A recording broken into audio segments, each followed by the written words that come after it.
Di tengah dunia digital yang serba cepat, penuh pengalihan dan seringkali membuat kita kehilangan arah, Allah Subhanahu wa Ta'ala menghadirkan satu rangkaian nasihat abadi lewat sosok yang sederhana, Luqman.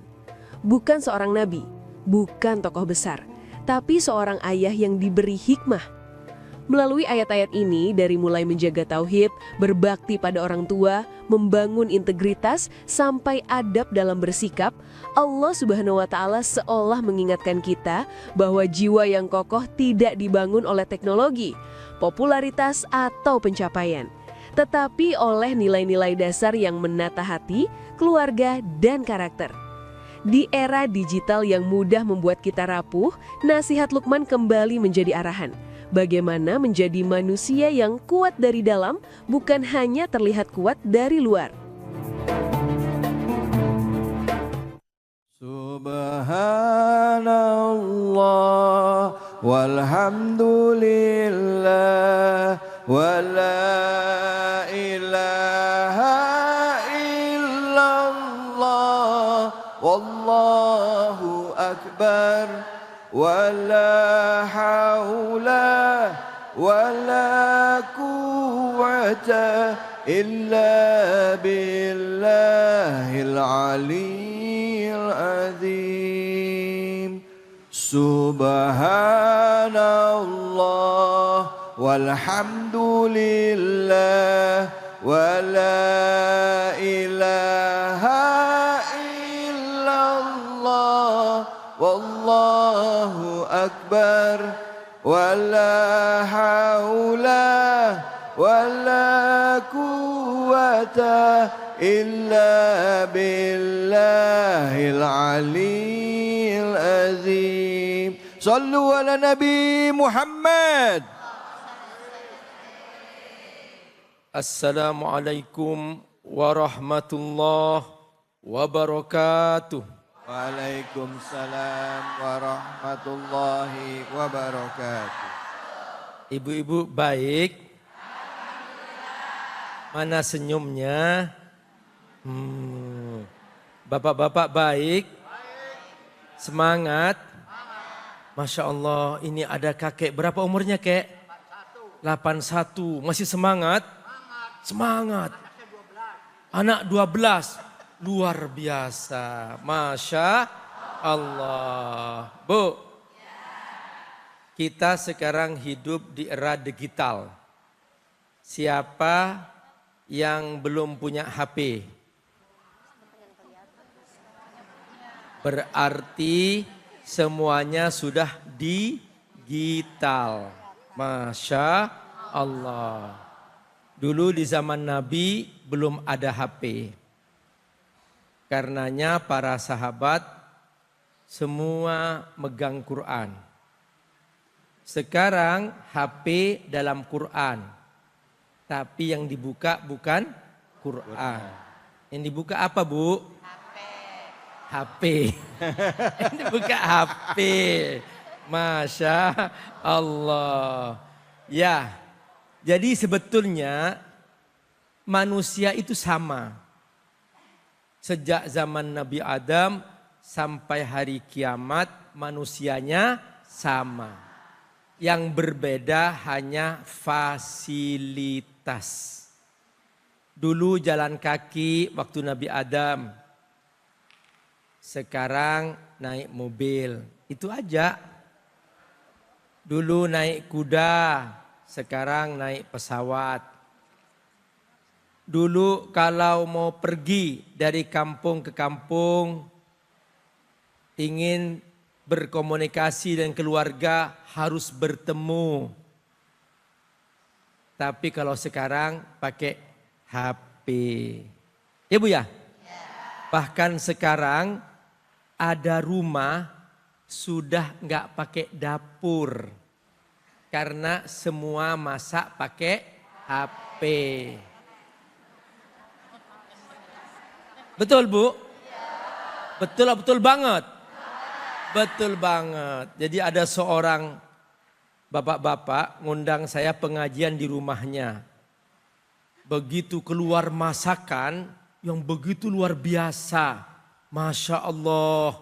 ada berbagai macam masakan. Dia mengumumkan, Bapak Ibu nikmati, ini masakan istri saya. Hah? Masakan ibu? Iya. Dia sekarang masak luar biasa. Nggak pakai api, tapi pakai HP. Jangan-jangan rumah masa depan nanti nggak pakai dapur. Semuanya pindah ke HP. Seperti ini era digital. Ya Bu ya? Nah, tapi apakah kita kemudian buang-buang waktu karena HP? Apakah kemudian karena fasilitas berubah, manusianya ikut berubah? Ya enggak lah. Manusia tetap manusia. Pegangannya tetap tauhid kepada Allah Subhanahu wa ta'ala. Bu, ibu bersandar ke tiang. Tiangnya mungkin roboh. Kalau tiangnya roboh, ibu nggak punya pegangan lagi. Betul? Ibu pegangan ke tembok. Temboknya roboh. Ibu nggak punya pegangan lagi. Ibu berpegang kepada suami. Suami meninggal dunia. Maka ibu tidak pegangan lagi. Tapi kalau ibu pegangan kepada Allah. Halo? Kalau ibu pegangan kepada Allah. Allah abadi. Allah maha hidup. Makanya mulai sekarang ayo perkuat, perkokoh, berpegang teguh kepada Allah. Nah inilah bunda, ayah semua, inilah nasihat Luqman. Jadi dalam Al-Quran itu ada banyak nama-nama orang. Ada yang nama-nama nabi seperti surah Hud, surah Muhammad, itu nama-nama nabi. Tapi juga ada dia bukan nabi. Tapi disebut oleh Allah sebagai nama surah dalam Al-Quran. Kalau yang perempuan surah apa? Maryam. Maryam bukan nabi. Kalau yang laki-laki surah apa? Surah Luqman. Jadi Luqman punya hikmah yang luar biasa. Hikmah itu dia semacam inspirasi kebenaran yang Allah berikan kepada siapa yang Allah cintai. Dan setiap kata-kata hikmah selalu benar. Dia tidak pernah bertentangan dengan fitrah manusia. Dan dia tidak bertentangan dengan iman kepada Allah Subhanahu wa ta'ala. Nah, Luqman oleh Allah diabadikan dalam Al-Quran dengan nasihat-nasihatnya. Luqman tampil sebagai seorang ayah.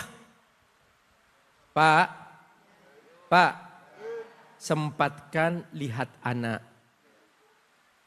Akhir-akhir ini mengapa banyak anak menyimpang? Karena kehilangan figur ayah.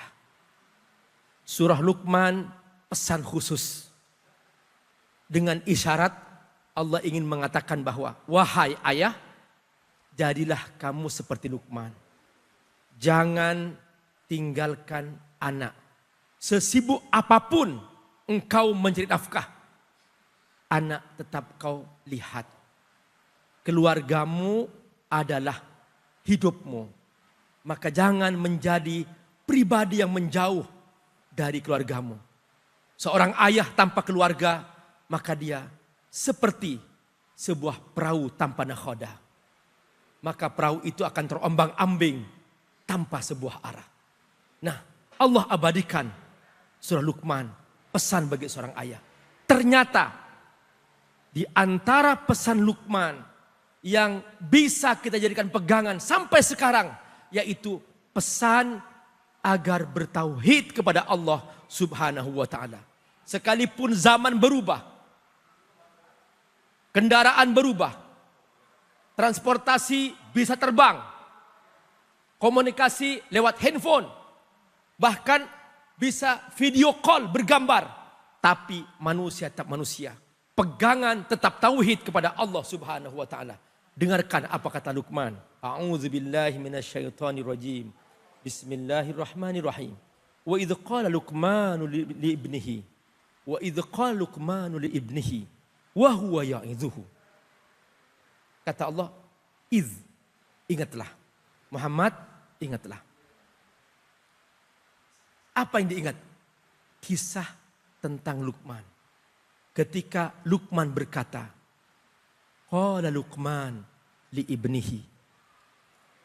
Luqman berkata kepada anaknya, bahwa dalam ayat ini ditegaskan oleh Allah, Luqman sebagai ayah dan anaknya. Anaknya waktu itu belum beriman. Karenanya oleh Luqman dinasihatin jangan berbuat syirik. Bentuk pesan Luqman sebuah nasihat. Bahasa Arabnya nasihat mau'idhah. Dari kata wa'adhah ya'idhu. Karena itu Allah menyebutkan wa huwa ya'idhuhu. Luqman memberikan nasihat. Artinya seorang ayah kalau berpesan, pesanlah untuk nasihat.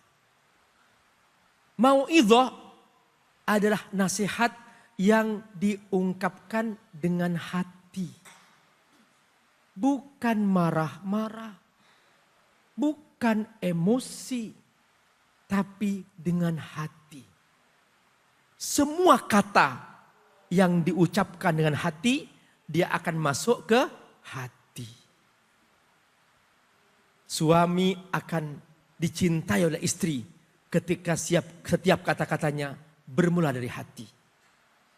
Istri akan dicintai oleh suami ketika kata-katanya bermula dari hati. Oleh karena itu, kata mau'idhah, wa huwa ya'idhuhu. Ini bukti bahwa Luqman menyampaikan sebuah nasihat dengan hati. Yang kedua, di antara makna mau'idhah adalah dia menyampaikan pesan dengan serius, dengan sungguh-sungguh. Supaya khusyuk. Karena nasihat yang disampaikan dengan khusyuk, maka dia akan membuat seorang anak bisa berubah. Seorang yang mendapatkan nasihat itu akan berubah. Wa huwa ya'idhuhu. Apa kata Luqman?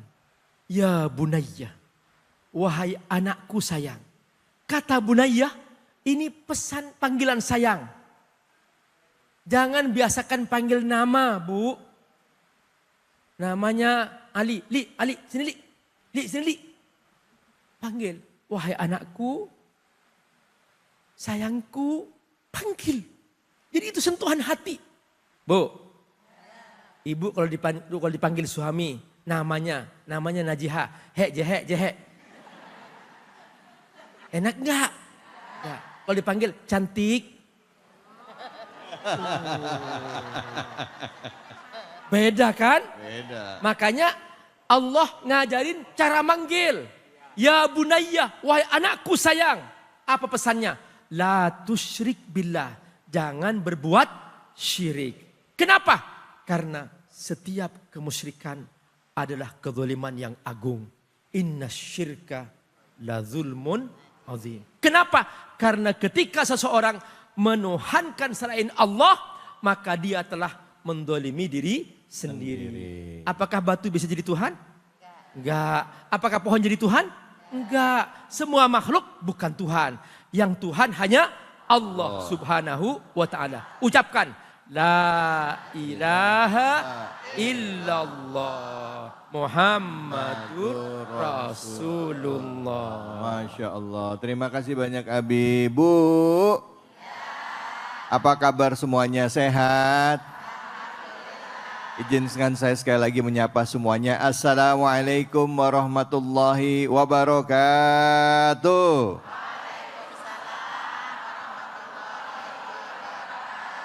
Alhamdulillah hari ini kita dapat kembali lagi silaturahim dalam program kesayangan kita Cahaya Hati Indonesia. Dan tadi kita sudah menyimak kajian bersama dengan guru kita yaitu Al-Mukarram Abi Amir Faisal dengan temanya membangun jiwa yang kokoh di era digital. Bu, tadi yang dibahas surah apa? Surah Luqman ayat berapa? Ada yang dengar saya menyebutkan surat Al-Luqman, nggak pakai al. Gak pakai al, surah Luqman. Luqman. Surah Luqman surah keberapa Bu? 13. Oh ayatnya ayat ke-13. Surah keberapa saya tanya. Mak masuk kayak gitu menyamber ayat surah ke-30. 31. Balik ya, 13, 31. Surah Luqman itu surah ke-31 dalam Al-Quran. Yang tadi sudah kita bahas ayatnya. Tadi Luqman mengingatkan kepada anaknya untuk tidak berlaku syirik kepada Allah. Ya, artinya tidak mensyarikatkan Allah. Ya. Nah silakan setelah kita dengar ada yang mau nanya nggak? Angkat tangannya yang mau nanya silakan. Ya, nama pertanyaannya. Ya, sambil berdiri Ibu boleh?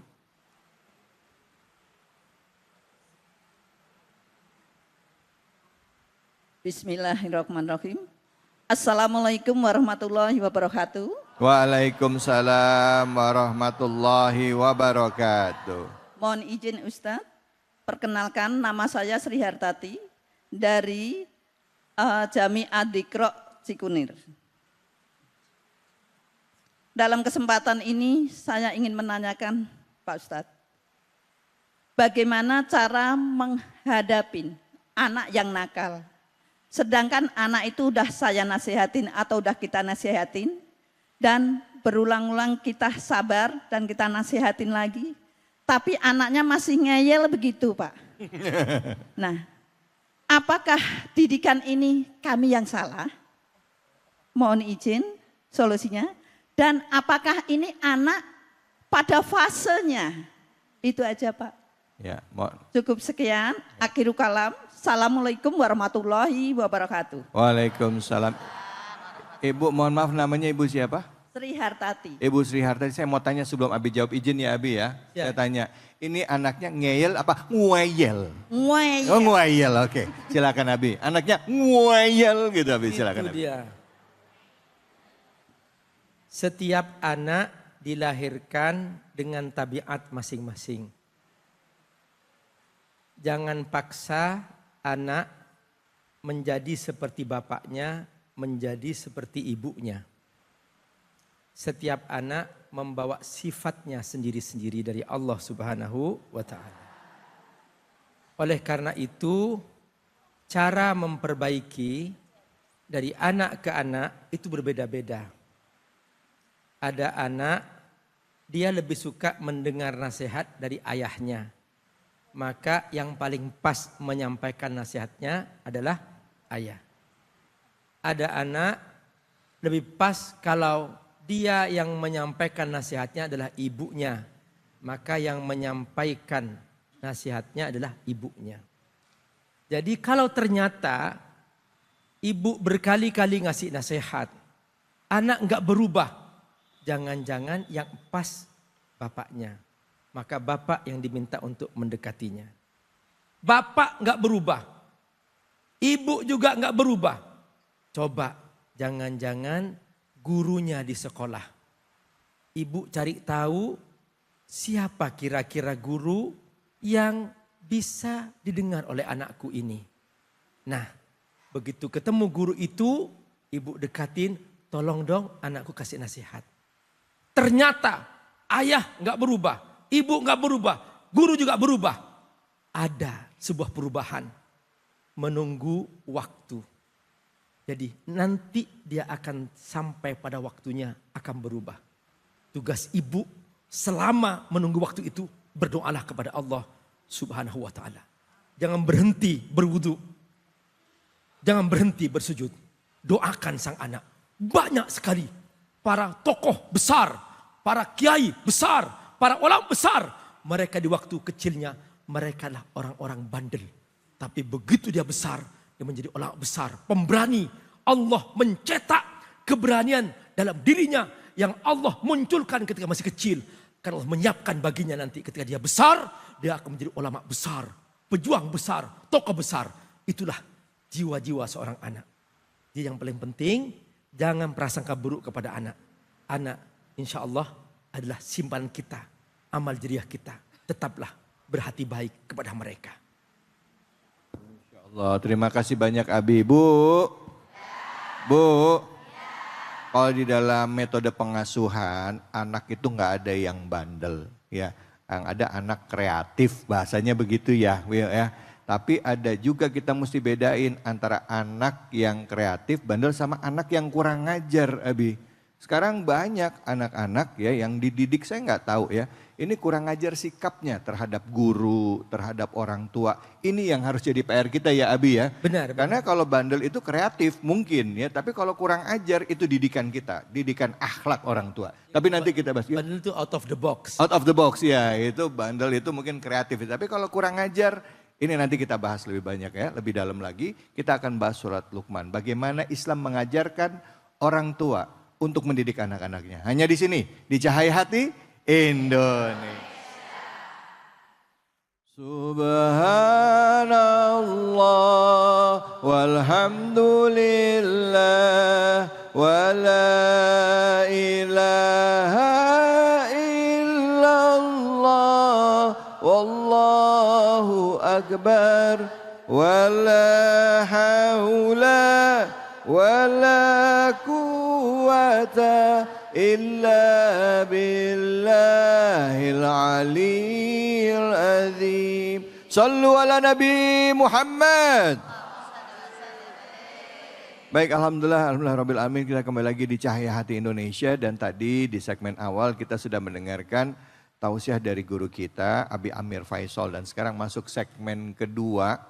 Beliau ini adalah ustadz kita yang udah nggak asing lagi, apalagi buat orang yang ada di sini. Karena beliau adalah akamsi katanya. Apaan sih akamsi? Apaan sih Ustadz artinya? Anak kampung sini. Iya. Beliau ada guru kita ya, usianya masih muda, dan insya Allah beliau akan memberikan kajian kepada kita masih mengenai surah Luqman, surah ke-31 dalam Al-Quran, dan ayat yang dibahas adalah ayat ke-14 dan sampai 15. Dan untuk itu kepada Al-Mukarram, Al-Ustadz Alfian Hidayat kami persilakan. Fadol Kiai, fadol. Assalamualaikum warahmatullahi wabarakatuh. Warahmatullahi wabarakatuh. Beli daun salam dibungkus pakai kertas. Cakep. Yang jawab salam mudah-mudahan utangnya biar pada lunas. Amin. Ketahuan yang paling kenceng amininnya. Bismillah walhamdulillah. Assalatu wassalamu ala rasulillah Sayyidina Muhammad ibn Abdillah wa ala alihi wa sahbihi wa mawalah. La hawla wa la quwata illa billah amma ba'du. Segenap para pemirsa Cahaya Hati Indonesia iNews TV dimanapun Anda berada, mudah-mudahan semuanya dalam keadaan sehat walafiat. Amin. Dan pula yang sama-sama kita hormati yaitu Al-Mukarram Bapak Ustadz David Calik. Beliau ini adalah saudara saya, soalnya kakek beliau sama kakek saya sama-sama kakek-kakek. Kita doain beliau panjang umur, sehat walafiat. Amin, amin ya Allah. Dan pula yang saya banggakan segenap para bapak-bapak, ibu-ibu jamaah Masjid Jami Az-Zikra yang insya Allah kita semua dirahmati oleh Allah Subhanahu wa Ta'ala. Amin. Bu, Ya. sehat? Badan sehat badan? Kalau kantong sehat gak? Mudah-mudahan kantongnya pada sehat semua. Amin. Soalnya begini Bang David. Ya. Pergi ke Keranggan lanjut ke Peluit. Cakep. Di tengah jalan ada mobil iring-iringan. Cakep. Perempuan kalau kagak punya duit, Ya. lagi masak sambil uring-uringan. Iya. Iya apa iya? Iya. Soalnya yang namanya cinta itu enggak mengenal warna kulit. Akan tetapi yang namanya cinta mengenal warna duit. Iya. Cakep. Bener apa bener? Benar. Mudah-mudahan semua biar pada banyak duitnya. Amin. Duitnya banyak, itu dompet sampai nggak bisa diseletingin. Iya.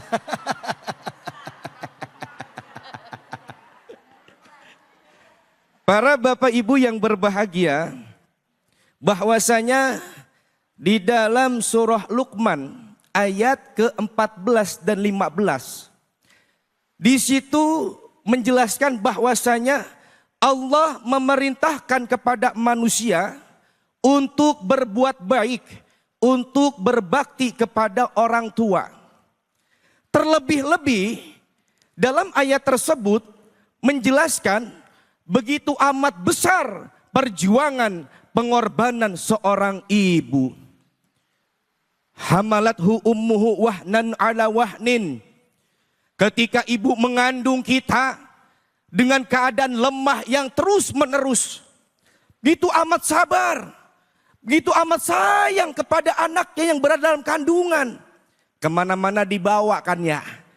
Kagak ada cerita itu emak mau kondangan biar kelihatan perutnya kempes ditaruh tuh bocah.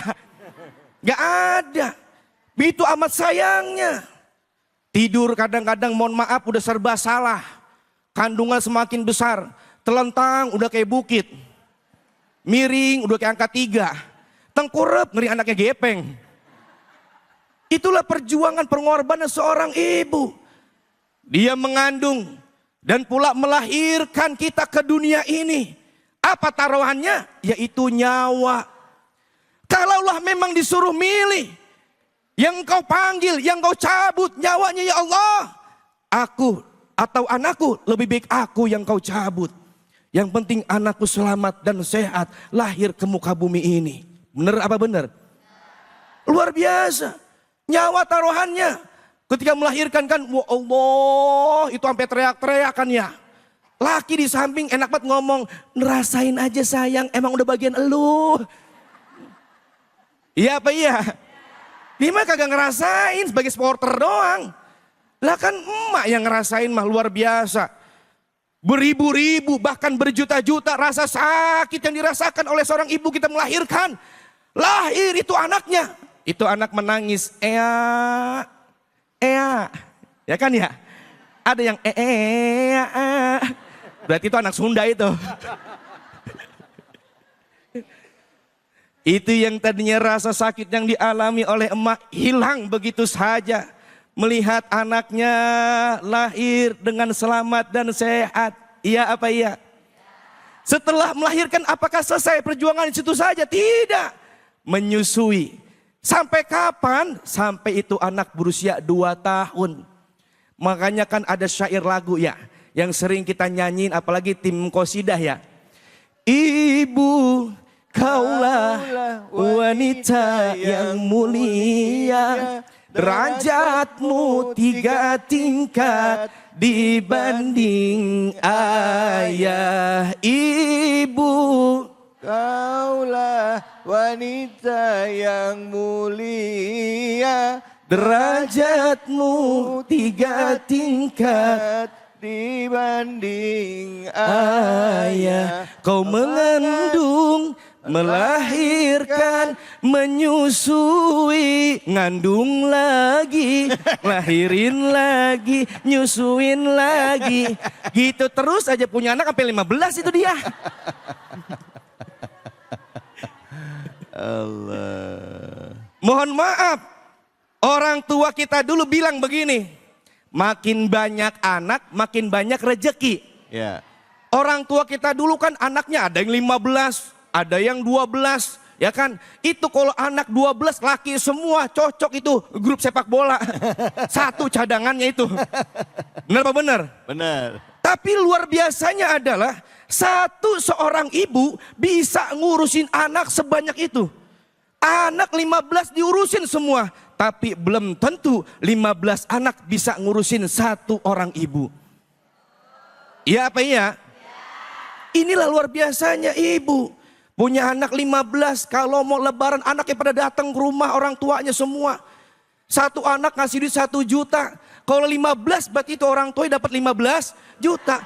Tapi emaknya nggak seneng malah nangis. Kenapa? Ditanya sama suaminya, mama ini anak kita ngasih duit sampai 15 juta kenapa sedih? Apa kata bininya? Aku nyesel pak. Kau begini mah bikin 25 pak.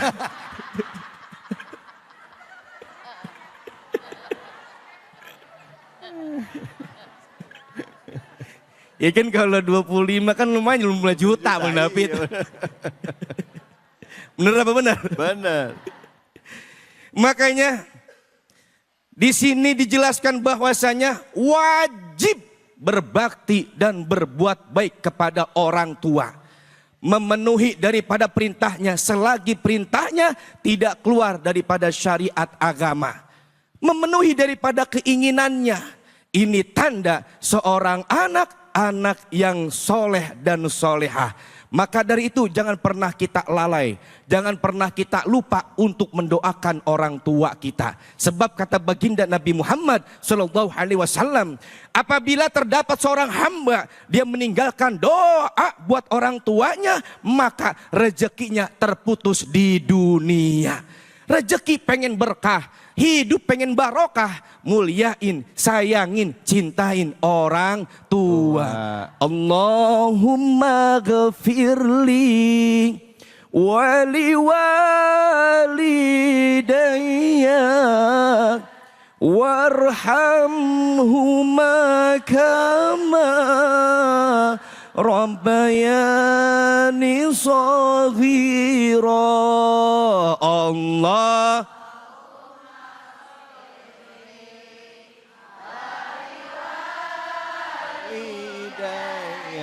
amin ya Allah.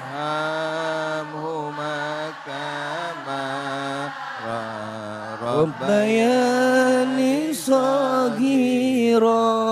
Mari kita doakan buat orang tua kita yang masih ada, semoga Allah panjangkan umurnya, Allah sehatkan badannya, Allah bahagiakan hidupnya, Allah selamatkan dia dunia dan akhirat. Orang tua kita yang telah tiada, semoga Allah jadikan kuburnya raudhah min riyadil jinan. Amin ya Allah ya Rabbal alamin. Amin. Alhamdulillah, alhamdulillah rabbil alamin. Terima kasih banyak Ustadz Alfian. Bu, ngomong-ngomong soal ibu, di antara jamaah ada orang tuanya Ustadz Alfian Hidayat nih, ibu tercintanya. Assalamualaikum. Ibu, kameranya boleh dong lihat ke wajahnya ibunya Ustadz Alfian Hidayat nih. Di sini nih, pas di depan saya nih. Ustadz, ini kan ada ibu di depan.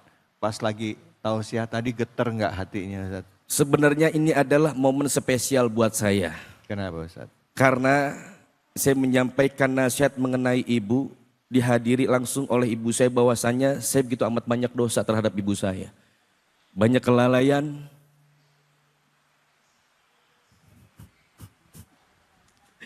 Ibu saya lagi kurang sehat. Makanya doain biar ibu saya biar sehat. Amin, amin. Udah berapa tahun ini beliau kondisinya memang kurang sehat ya. Amin, amin ya Allah. Amin. Mudah-mudahan para pemirsa semua, para ibu-ibu yang hadir, bapak-bapak, berkat doa yang ada di sini dan pemirsa semuanya, Allah angkat penyakit ibu saya. Amin, amin, amin. Allah sehatkan kembali ibu saya. Amin, amin. Ya Allah berikan kebahagiaan untuk ibu saya dunia dan akhirat. Amin, amin. Ya Maafin saya yang banyak dosa ini. Yang banyak lalai. Yang belum bisa daripada diri saya menjadi anak yang soleh, anak berbakti. Ustadz boleh deketin ibu nggak sambil cium tangan ibu? Maafin. Bu, kita doain orang tua dari Ustadz Alfian Hidayat ya. Al-Fatihah. A'udzubillahi minasyaitonirrajim. Bismillahirrahmanirrahim. Alhamdulillahirabbil alamin arrahmanir rahim maliki yaumiddin. Iyyaka na'budu wa iyyaka nasta'in. Shiratal mustaqim. Shiratal ladzina an'amta 'alaihim ghairil maghdubi 'alaihim waladdallin. Amin. Semoga ibu lekas pulih, lekas sembuh, bisa aktivitas lagi. Ustadz, terima kasih banyak Ustadz. Kita belajar banyak, nggak cuma teori. Ya, Al-Quran mengajarkan kita untuk langsung mengamalkan apa yang kita fahami. Baik, sayangilah orang tua. Bicara mengenai kasih sayang dan keberkahan, Luwak White Coffee juga ingin berbagi keberkahan bersama dengan pemirsa di rumah. Melalui ini dia, sama-sama. Tentu jangan kemana-mana, tetap di sini, di Cahaya Hati Indonesia. Astaghfirullah Rabbal Baraya. Astaghfirullah minal khataya. Astaghfirullah Rabbal baraya astaghfirullah minal khataya. Alhamdulillah, alhamdulillahirabbil alamin. Kita kembali lagi di Cahaya Hati Indonesia. Kita akan melanjutkan kajian kita yaitu surah Luqman, dan kali ini kita akan bersama dengan guru kita yaitu Abi Amir Faisal yang akan mengkaji surah Luqman ayat 16 hingga 17. Silakan Abi, fadhal. Bu, Ibu tahu nggak biji sawi? Pernah melihat? Itu salah satu biji-bijian yang paling kecil. Tapi kalau ibu tanam itu bisa tumbuh kan? Iya. Itulah Bu perumpamaan tentang amal soleh. Amal soleh sekecil apapun jangan diremehkan. Karena dia akan tumbuh. Amal soleh sekalipun hanya sebesar biji sawi, kerjakan.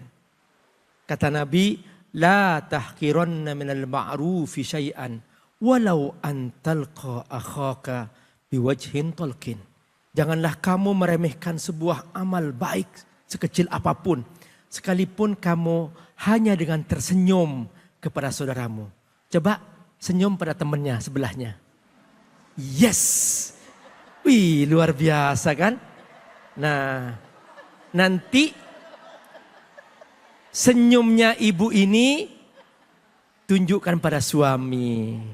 Ya. Ye. Nanti ibu akan bahagia. Pak Ustadz terlambat, suamiku sudah meninggal Pak Ustadz. Nanti niat ibu untuk bersenyum pada suami, buktikan di surga. Amin ya rabbal alamin. Semoga nanti berkumpul dengan suami dan berkumpul dengan istri di surga insyaallah. Amin ya rabbal alamin. Makanya mulai hari ini niatnya kepada pasangan jangan sehidup semati. Tapi sehidup sesurga. Gimana? Sehidup sesurga. Itulah dia tentang hakikat cinta yang sejati. Bunda, halo? Nah, ini yang Allah umpamakan. Bahwa kita supaya kokoh iman kita. Supaya kokoh jiwa kita. Di era digital ini. Nasihat Luqman penting untuk dibaca. Yaitu apa? Caranya. Pertama kata Luqman. Sadarlah bahwa engkau sedang dikontrol oleh Allah Subhanahu wa ta'ala. Siapa yang bisa menipu Allah? Enggak bisa. Saat di kamar sendirian, kamar dikunci. Di rumah sendirian, rumah dikunci. Tidak ada orang tahu. Tapi Allah tahu. Makanya jangan coba-coba menipu Allah. Dengarkan kata Luqman. Ya bunayya, wahai anakku. Innaha intaku mithqala habbatin min khardalin. Sungguh, kata Luqman, sekalipun hanya sebesar biji sawi di sebuah batu yang terpencil, fatakun fi sokhrah, di tengah padang pasir, au fis samawat, atau di langit semesta, au fil ard, atau di bumi manapun, ya'ti bihallah, Allah akan mendatangkannya. Maka jangan bersembunyi dari Allah. Allah pasti akan mengeluarkan dosa yang diperbuat seseorang. Kenapa?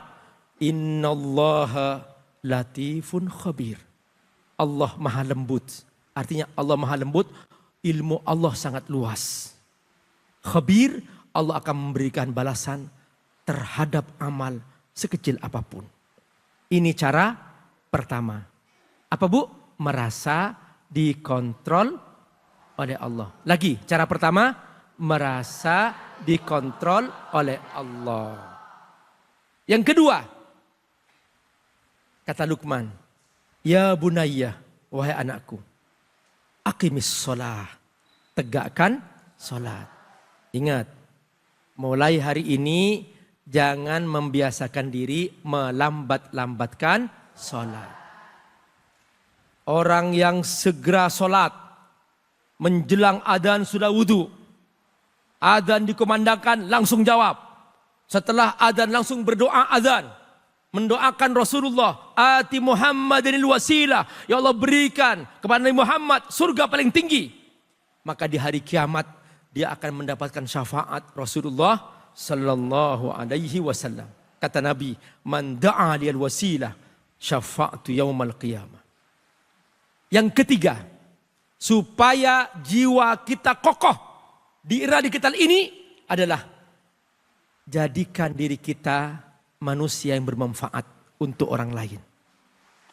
Caranya bagaimana? Ngajak orang kepada kebaikan, cegah kemungkaran. Wa'mur bil ma'ruf wanha anil mungkar. Ada orang hanya ngajak kebaikan.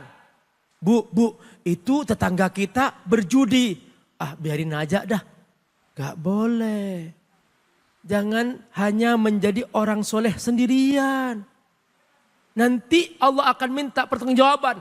Mengapa tetanggamu kau biarkan berbuat maksiat padahal kamu melakukan kebaikan? Maka Allah akan menghukum seseorang karena mendiamkan sebuah keburukan. Karenanya harus seimbang. Wa'mur bil ma'ruf wanha anil mungkar. Yang ketiga, ketika seseorang imannya kuat, merasa dikontrol oleh Allah, salatnya dijaga, maka dia soleh, Masya Allah luar biasa. Dan dia bermanfaat bagi orang lain, selalu mengajak kepada kebaikan dan mencegah kemungkaran. Maka orang itu akan diuji oleh Allah tentang imannya. Saat ujian tiba, sabarlah. Wasbir ma asobak. Kenapa? Karena inilah bukti bahwa kita beriman kepada Allah. Dan untuk mencapai semua ini, kita harus punya kemauan yang kuat. Inna dzalika min azmil umur. Kata al-azm, artinya kemauan yang kuat. Tidak mungkin mencapai semua itu kontrol Allah. Salat, mencegah kemungkaran, mengajak kepada kebaikan. Sabar ketika diuji, tidak mungkin mencapai tanpa kemauan yang kuat. Siap kemauan yang kuat? Siap insyaAllah. Amin. Hasbunallah wa ni'mal wakil, ni'mal maula wa ni'man nasir. Hasbunallah wa ni'mal wakil, ni'mal maula wa ni'man nasir. Hasbunallah wa ni'mal wakil, ni'mal maula wa ni'man nasir. Hasbunallah wa ni'mal wakil, ni'mal maula wa ni'man nasir. Sallu ala Nabi Muhammad. Alhamdulillahirabbil alamin. Sudah banyak yang dibahas tadi, mengingatkan kita tentang peran sebagai seorang anak, ya, untuk memuliakan orang tuanya. Ayat ini mengingatkan kita sebagai anak untuk menjaga hubungan dengan orang tuanya. Mengingatkan kita bagaimana ibu kita sudah mengandung, menyusui, orang tua kita, ayah kita sudah bekerja, ya, mendidik kita sehingga kita bisa menjadi seperti sekarang. Dan berkat doa mereka juga Allah mungkin bisa jadi rezeki yang kita dapat ini, yang saat ini kita nikmati adalah doa dari orang-orang tua kita. Ya, amin ya robbal alamin. Nah, ayat ini ya dari surah Luqman kita sudah mengkaji banyak, dan kali ini kita lanjutkan lagi kajiannya, yaitu surah Luqman ayat 18-19 bersama dengan guru kita Al-Ustadz Al-Mukarram, Ustadz Alfian Hidayat. Silakan Ustadz, fadhol. Baiklah para pemirsa Cahaya Hati Indonesia dimanapun Anda berada, dan pula segenap para bapak-bapak, ibu-ibu yang berbahagia, melanjutkan pembahasan surah Luqman, Sekarang kita memasuki ayat yang ke-18 dan 19. Para ibu-ibu, ini kita ngajinya ngaji santai aja. Serius tapi jangan terlalu serius.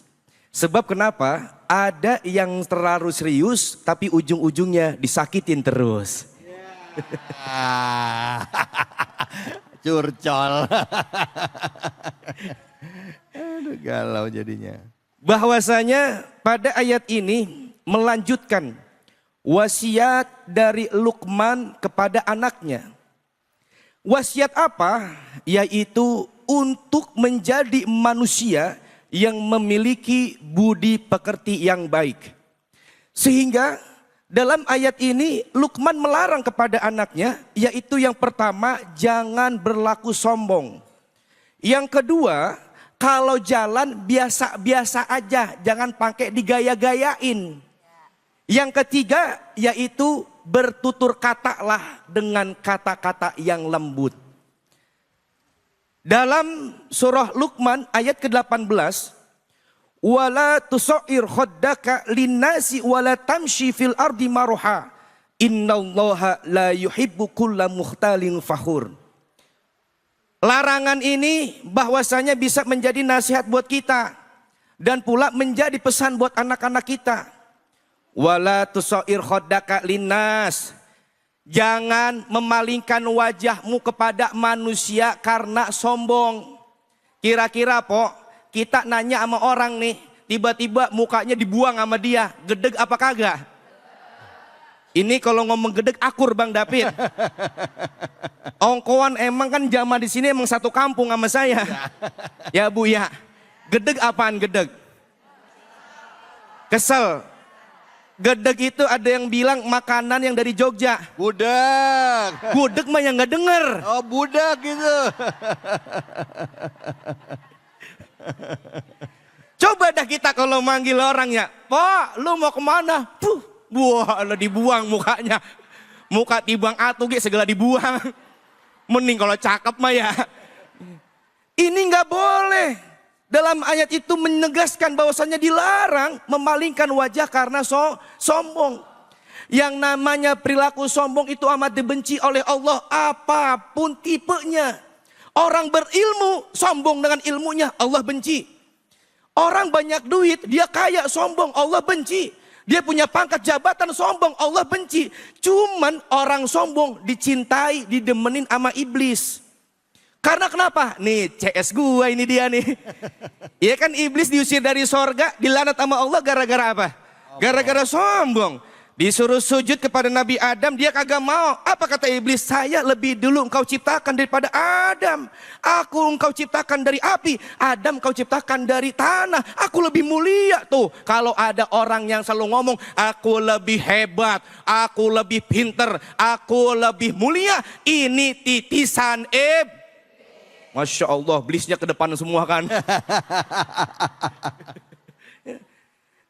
Iblis tuh amat demen sama orang yang sombong. Orang kaya dia sombong, Allah nggak demen, tapi iblis demen. Apalagi iblis paling demen sama orang miskin sombong. Lah orang miskin sombong, apa yang mau disombongin? Bandagi kagak gableg. Apa yang mau disombongin? Tapi apakah ada orang miskin yang sombong? Banyak, sehingga kata baginda Nabi bahwasanya salah satu manusia yang mendapat siksaan yang amat pedih dari Allah yaitu adalah orang miskin yang sombong. Cirinya bagaimana? Dia selalu iri hati, punya penyakit SMS, senang melihat orang susah, susah melihat orang senang. Tetangga beli kulkas dia yang kedinginan, tetangga beli kompor dia yang kepanasan. Tetangga beli mobil dibawa ke ICU. Tetangga beli rumah baru digotong ke TPU. Orang miskin yang sombong tuh.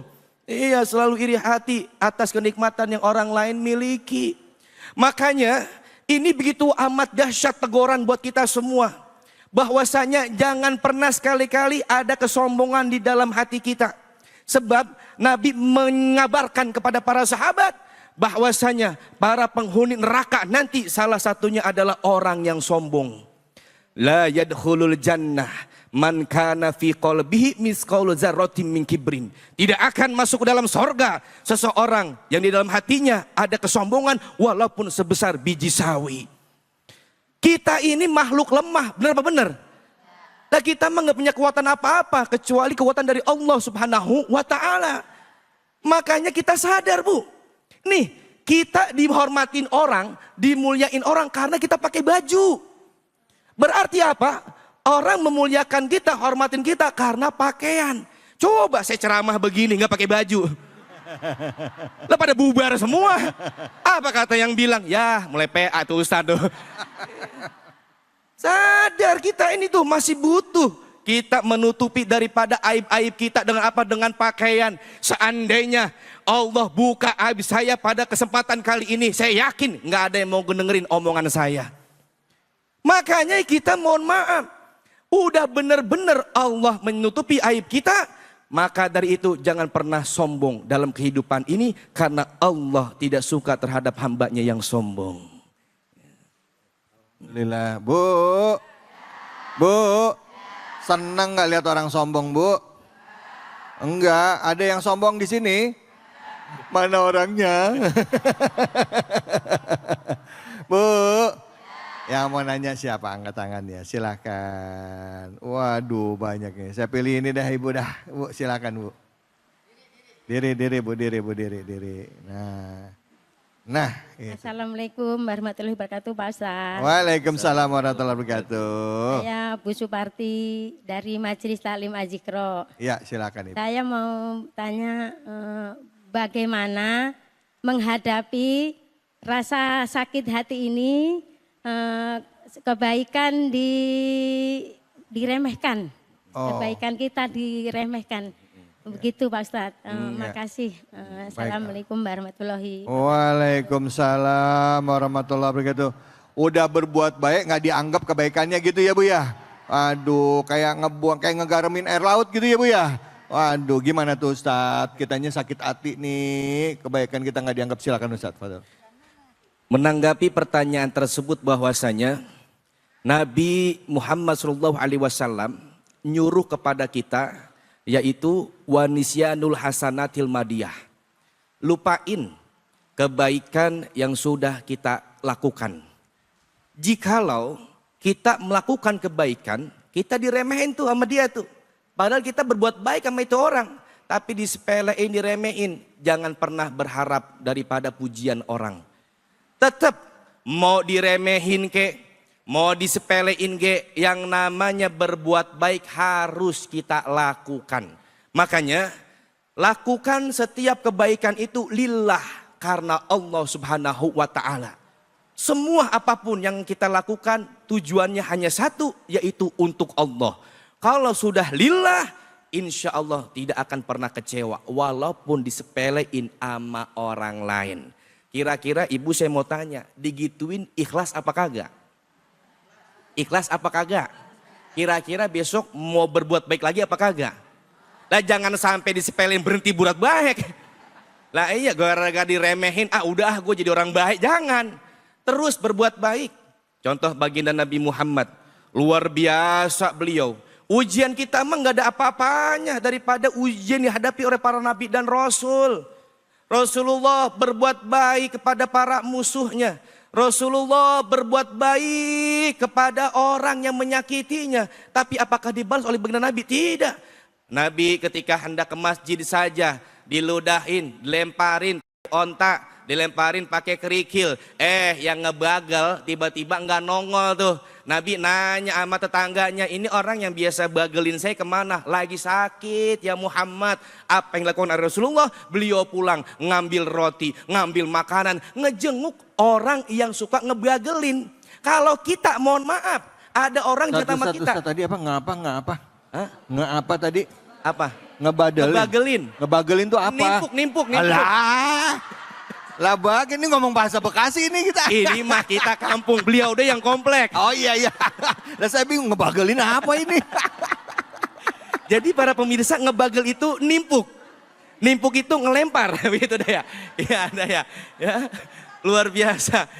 Rasulullah membalas dengan kebaikan. Terus berbuat baik walaupun kebaikan kita diremehkan oleh orang lain. Masya Allah. Ustadz, makasih Ustadz. Bu. Saya ketemu kata baru nih, ngebagelin. Dan saya mikir, bagelin apaan? Oh, nimpuk. Oh, Di gitu. Bekasi nggak ada ngelempar. Kagak ada. Katanya ngebagel. Bagel. Iya. Saya ingat. Masya Allah emang dah. Baik, pemirsa, banyak hal yang tadi sudah disampaikan guru-guru kita ya. Di antaranya tadi mengenai bagaimana seorang ya sebagai orang tua juga harus mendidik anak-anaknya ya untuk mendirikan sholat, jangan sombong ya. Apalagi kita tahu bahwa pendidikan pertama anak itu di rumah ada di ibunya. Dan juga kita ayahnya, orang tuanya. Pastikan alif pertama yang dipelajari anak itu dari ayahnya. Bukan dari guru ngajinya, tapi ayahnya lah yang mendidik anaknya untuk membaca Quran. Ya, mudah-mudahan ini semua bisa tercapai dan Allah ridho. Kalaupun sekarang kita masih belum bisa baca Quran, ayahnya, orang tuanya, ayo belajar ya. Belajar, karena apa? Karena tanggung jawab kita sebagai hamba Allah untuk bisa memahami dan memaknai Al-Quran. Jangan kemana-mana, kita akan lanjut lagi tetap di sini. Di Cahaya Hati Indonesia. Ya Rabbi bil Mustafa baligh maqasidana wafir lana ma madha ya wasi'al karami ya Rabbi bil Mustafa lig maqasidana wafir lana ma madha ya wasi'al karami. Sallu ala Nabi Muhammad sallallahu alaihi wasallam. Baik ibu-ibu, bapak-bapak, pemirsa Cahaya Hati dimanapun saja Anda berada, kita sudah membahas surah kita yaitu surah Luqman ya, dari ayat ke-13 hingga ayat ke-19. Banyak ilmu yang sudah kita dapatkan, tapi saya yakin pasti masih banyak juga pertanyaan. Kenapa? Karena hubungan orang tua dan anak itu dekat sekali dengan kehidupan kita sehari-hari. Satu saat kita menjadi anak dan satu saat lagi kita menjadi orang tua. Gimana kita menyikapi ini semuanya di dalam hidup. Nah, untuk itu di kesempatan terakhir ini saya berikan kesempatan kepada bapak-bapak dan ibu-ibu yang mau bertanya, silakan. Silakan yang mau bertanya. Angkat tangannya, siapa? Silakan. Baik, Ibu.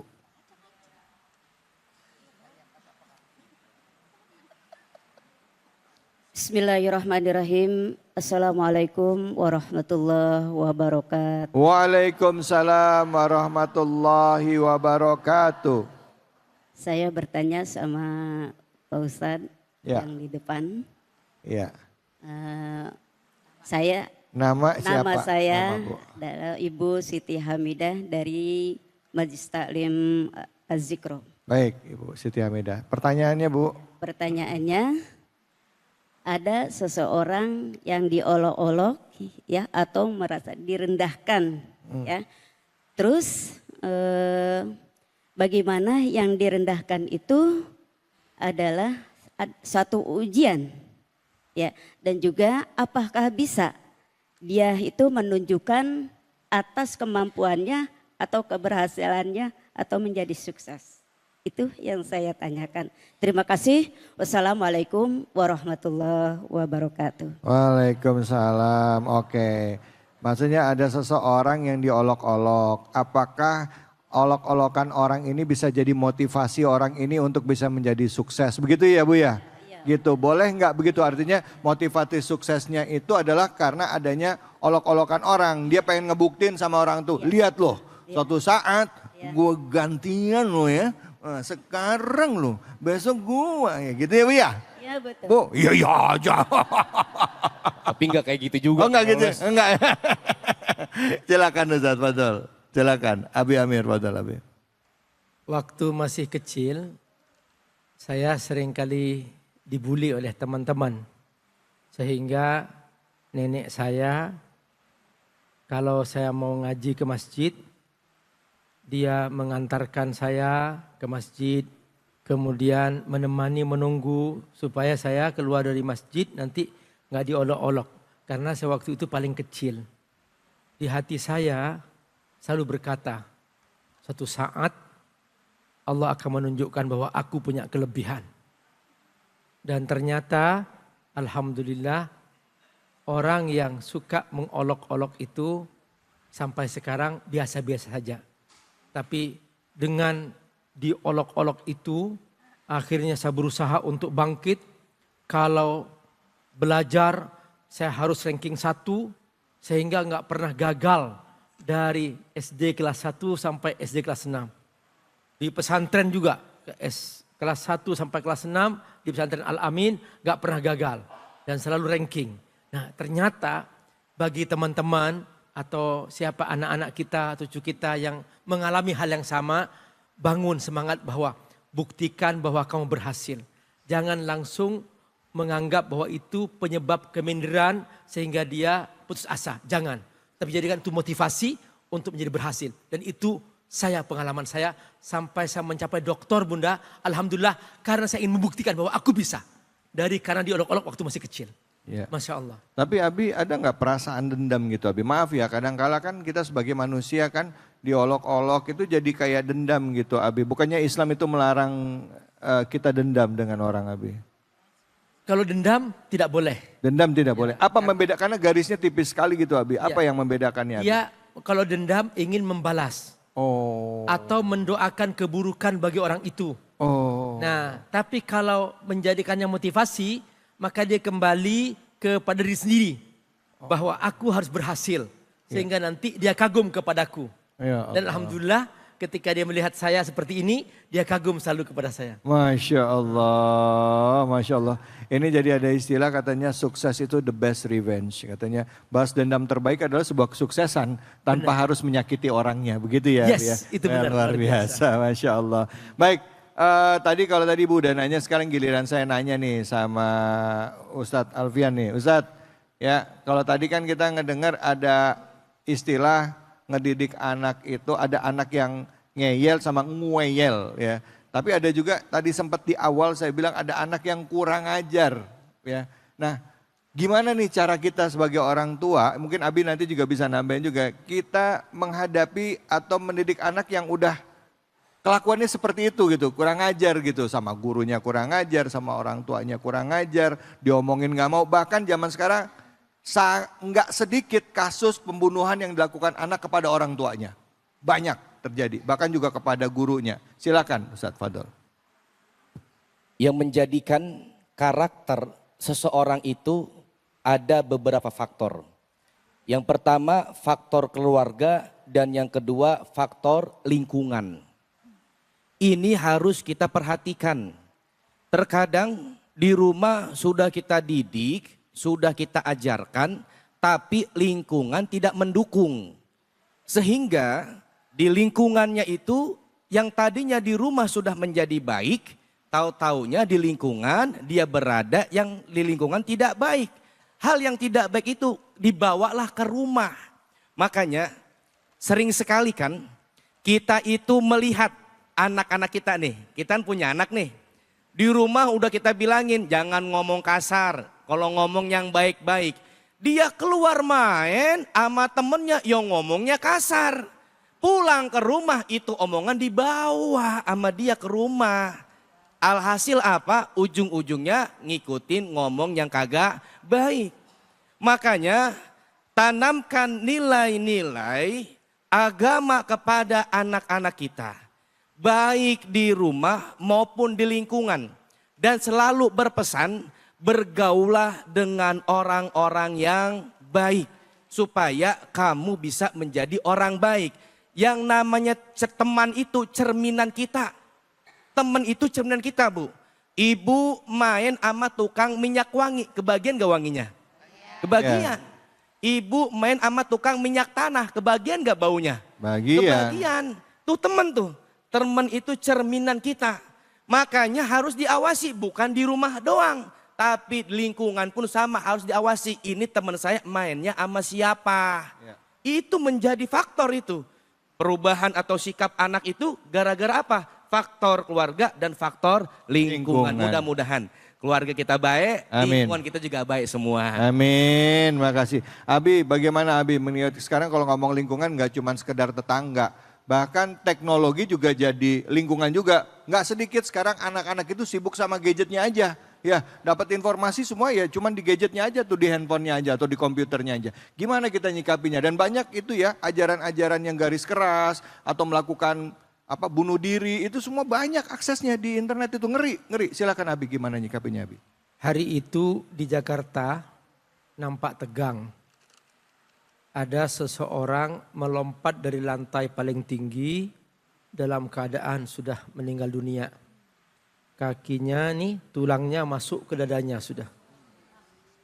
Ketika dilihat HP-nya, ternyata ada sebuah tulisan, dia mengunggah di sebuah sosial media, "The Black Death is Victory." Mati bunuh diri itulah kemenangan.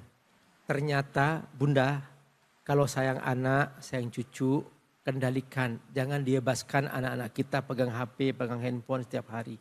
Di situ sudah banyak sekali ajaran macam-macam Bunda. Ajaran berzina, ajaran ajakan. Pokoknya dengan bahasa mereka yang begitu mudah untuk mereka tergugah dan seakan-akan itu enggak dosa. Dianggap itu biasa saja gitu. Bahwa itu biasa saja, berzina biasa saja, berjudi biasa saja. Makanya kalau sayang anak jangan hanya dikasih makan, jangan hanya diurus. Sudah makan nak, ingat jaga sholatnya, jaga baca Qur'annya secara rutin. Dulu habis sholat maghrib baca Qur'an. Sekarang anak-anak kita apa? Nonton HP, nonton film. Bapak ibunya juga nonton drakor. Ya. Sekarang drama Ya, Cina. Kalau ada artis Cina, artis Korea, foto sama fotonya, sama bannernya. Ya Allah kayak bangga begitu. Halo. Apa kata Nabi? Anta ma'aman ahbabtah. Nanti kamu di akhirat akan dikumpulkan dengan kepada siapa kamu ngefan. Pas bangkit dari kubur, loh kok artis Cina? Loh iya kamu ngefan aku kan? Loh ayo ikut aku, kemana? Ke neraka. Jangan. Ya, Baik Abi. Makasih, Masya Allah Bu. Pak, dan seluruh pemirsa iNews dimanapun saja Anda berada. Mendidik anak itu tidak mudah, tetapi Islam memberikan panduannya dan tuntunannya di dalam Al-Quran. Kita bisa melaksanakannya kalau kita mau, dan kitanya juga disiplin terhadap diri sendiri.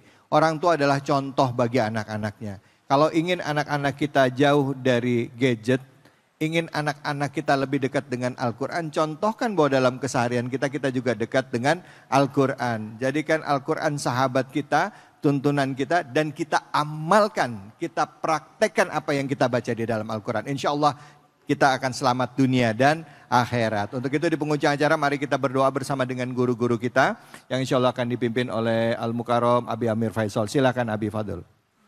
Astaghfirullah Rabbal baraya.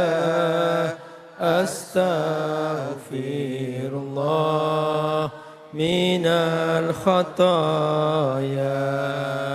Astaghfirullah Rabbal baraya. Astaghfirullah minal khataya. Bismillahirrahmanirrahim. Hamdan syakirin, hamdan na'imin, hamdan yuafi na'amahu wa yukafi'u mazidah. Ya Rabbana lakal hamdu kama yanbaghi li jalali wajhil karim wa azim sultanik. Ya Allah, Ya Rahman, Ya Rahim. Panggil nama Allah. Ya Allah, Ya Allah, Ya Rahman, Ya Rahim. Ya Rahman, Ya Rahim. Ya Rahman, Ya Rahim. Ya Allah, kami hamba-Mu, kami banyak dosa. Kami mohon Kau jaga kami, ya Allah. Kau jaga anak-anak kami, Kau jaga keluarga kami. Sekarang fitnah sudah masuk ke rumah-rumah kami melalui handphone kami. Dulu kami sering kali baca Al-Quran. Sekarang kami sudah mulai enggak sempat baca Al-Quran. Seakan waktu terasa sempit, ya Allah. Waktu habis hanya untuk men-scrolling HP kami dalam tontonan-tontonan yang sia-sia. Yang bagi kami enggak ada manfaatnya sama sekali. Tidak memberikan pahala kepada kami. Bahkan tiba-tiba waktu kami sudah habis. Seharian kami sia-sia ya Allah. Dan bahkan saking seringnya kami ya Allah melakukan itu. Sampai-sampai kami seakan-akan tidak merasa berdosa ya Allah. Bahwa tiba-tiba hidup kami sudah seusia begini. Amal kami masih sangat sedikit kepadamu ya Allah. Ya Rabbal Alamin. Zaman telah berubah. Kami menghadapi fitnah yang begitu mudah kami lihat di mana-mana. Ya Rabbal Alamin, jagalah kami ya Allah dari fitnah zaman seperti ini. Jagalah kami ya Allah dari fitnah digital seperti ini. Bimbing kami agar kami istiqomah ya Allah. Ya Rabbal Alamin, Ya Hayyu Ya Qayyum, birahmatika nastaghits. Baca semua. Ya Hayyu Ya Qayyum, birahmatika nastaghits. Ya Hayyu Ya Qayyum, birahmatika astaghits. Ya Hayyu Ya Qayyum, birahmatika astaghits. Ya Hayyu Ya Qayyum, birahmatika astaghits. Rabbana آتنا في الدنيا حسنة وفي الآخرة حسنة وقنا عذاب النار وصلى الله على سيدنا محمد وعلى آله وصحبه وبارك وسلم والحمد لله رب العالمين. Amin, amin ya Rabbal Alamin. Terima kasih banyak guru-guruku, terima kasih banyak ibu-ibu, bapak-bapak semua majelis dan juga jamaah Masjid Az-Zikra. Dan juga seluruh pemirsa iNews, saya David Halik undur diri dan jangan lupa di era digital ini adalah jadi tantangan buat kita. Digital tidak bisa dihindari, masa depan tidak bisa kita hindari, teknologi tidak bisa kita hindari. Tapi jadikan teknologi itu ladang amal kita untuk mendekatkan diri kita kepada Allah. Didik anak-anak kita sehingga kelak mereka menjadi anak-anak yang bisa membanggakan dan juga kelak anak-anak kita benar-benar bisa menyebarkan kepada dunia bahwa Islam ini adalah rahmatan lil alamin. Saya David Halik undur diri. Fattaqullaha mastata'tum billahi fisabil haq fastabiqul khairat. Wallahul muwaffiq ila aqwamit thoriq wa billahi taufiq wal hidayah. Wassalamualaikum warahmatullahi wabarakatuh. Salatullah salamullah ala taha rasulillah. Salatullah salamullah ala yasin habibillah.